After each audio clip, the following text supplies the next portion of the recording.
kwintas yung ate ko. Ito, friends. Ito, ang tawag ko dito, friends, ay kwintas na walang kaba. Walang kaba kasi, pwede mo siyang gamitin araw-araw na hindi ka kakabahan.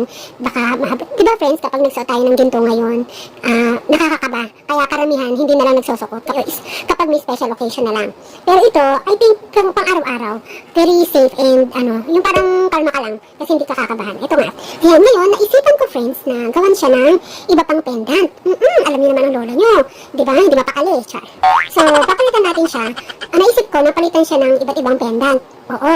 Pero friends, ang tagal ko na hindi gumagawa ng pendant. As in, ilang taon na. Ganon. Kaya, tatry ko for the first time ulit ngayon na gumawa ng pendant. Natin to, friends. Yan. So, ito na nga. Kukuha tayo ng ating wire. Susukatin natin. Yan. Medyo haba na. Yan. Medyo yan. Hanggang dyan. Yan. So, tatansyahin nyo na lang. Ayan. Ito nakadulo. Kukuha tayo ng loop. Gagawa tayo ng maliit na loop. Ikot lang natin ganyan, friends. Yan. Hindi, yan. May loop na tayo maliit. Yan. Diba, friends? Ayun, no? Kita mo, no? Meron na tayong maliit na loop.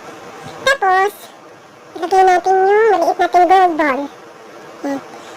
10K siya, friends, na gold ball. Ilagay natin. Yan.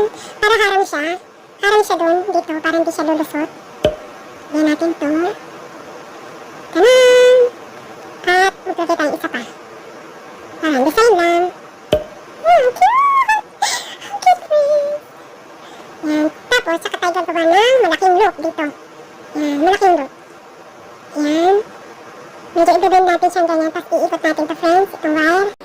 Yan, pag ikot niyang ganyan, ikot natin ganun, dito sa, yan, parang i-close natin. Yan. Basta ikot-ikot natin yan. Yan. Ikot natin. Pendant na tayo. Yan. Ang bilis lang, friends. Diba? Kabilis-bilis lang. Ayan, oh. Tingnan nyo na. Ang dami nang nagawa ng lola na pendant. Oo. Tingnan nyo siya. Ayan. Ayan. Oh, diba? Kung depende na lang kung anong damit mo. Gumawa din ako ng pula.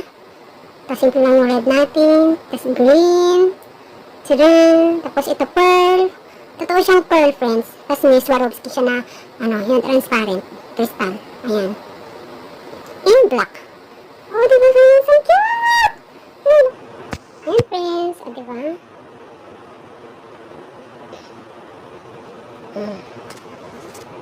I hope na-inspire kita for today's video. Bye!